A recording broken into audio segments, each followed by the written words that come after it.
On va voir l'ébauchage du mésenchyme maintenant. Vers le 10e jour du développement embryonnaire, les cellules cytotrophoblastiques qui tapissent la cavité blastocystique se différencient en cellules mésenchymateuses. Étoilées et anastomosées entre elles, formant ainsi une nappe de cellules dite membrane de Hauser. Très bien. Regardez, j'avais des cellules du cytotrophoblast. Nous revenons toujours au début. Quand j'avais un blastocyste, le blastocyste était constitué d'un bouton embryonnaire et de cellules trophoblastiques. Ça, très bien. Le bouton embryonnaire s'est différencié en une plaque didermique. Constituée de deux feuillets, l'ectophile et l'entophile. Et le trophoblaste s'est différencié en cytotrophoblast et en syncytiotrophoblast. Le cytotrophoblast est la partie interne et le syncytiotrophoblast est la partie externe. Ça, c'est le cytotrophoblast. Tout ça, c'est le cytotrophoblast. Très bien. Regardez ce qui va se passer. On vous dit que les cellules cytotrophoblastiques qui tapissent la cavité blastocystique. La cavité blastocystique, elle est où? C'est celle-là, la cavité blastocystique. Où sont situées les cellules du cytotrophoblast qui tapissent la cavité amniotique, la cavité blastocystique? Ce sont ces cellules. Ce sont celles-là, les cellules du cytotrophoblast qui tapissent la cavité blastocystique. La cavité blastocystique. C'est celle-là, la cavité blastocystique. La cavité blastocystique est entourée par des cellules du cytotrophoblast. La cavité blastocystique est entourée par des cellules du cytotrophoblast. Ces cellules cytotrophoblastiques qui entourent la cavité blastocystique vont se différencier pour donner des cellules mésenchymateuses. Elles vont donner des cellules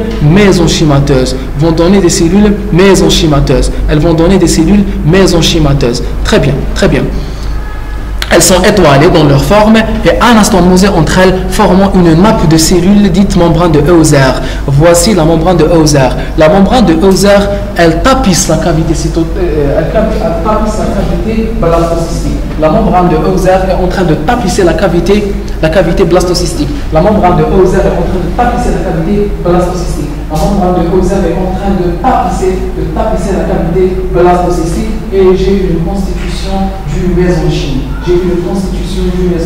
Donc, quelle est l'origine du mésenchyme? Ce sont les cellules du cytotrophoblast qui entourent la cavité blastocystique. Le mésenchyme est formé à partir des cellules cytotrophoblastiques qui entourent la cavité blastocystique.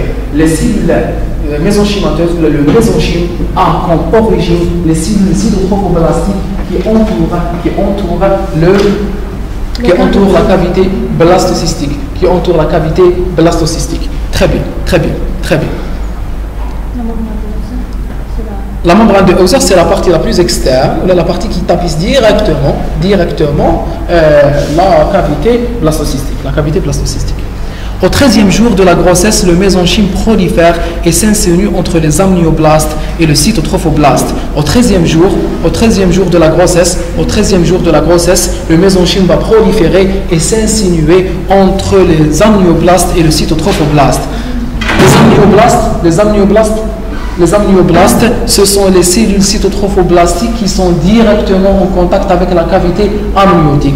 Le cytotrophoblast est situé en dehors des amnioblastes. Donc, voici la cavité amniotique. Je suis toujours au 10e jour.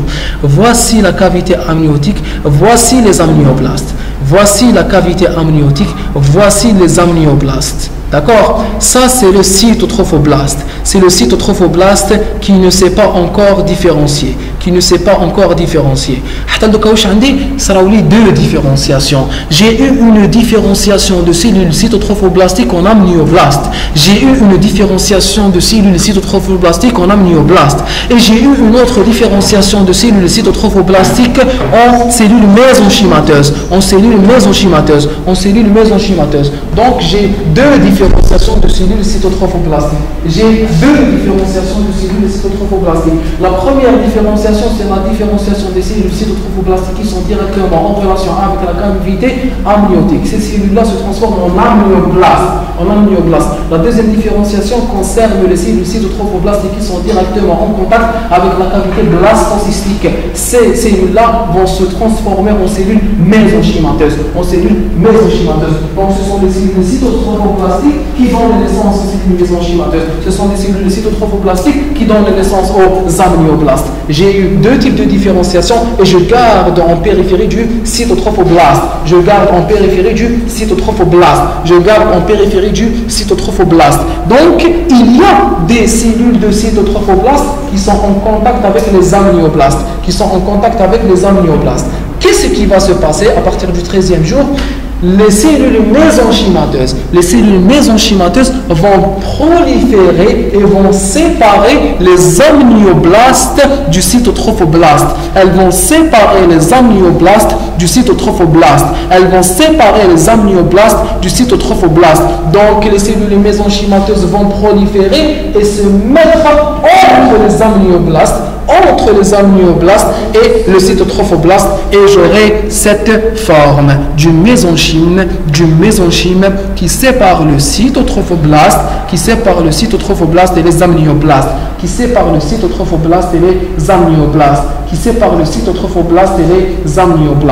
Très bien.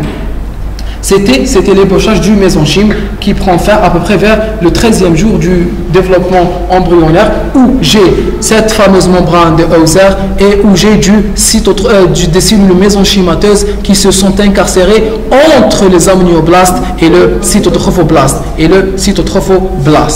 Très bien.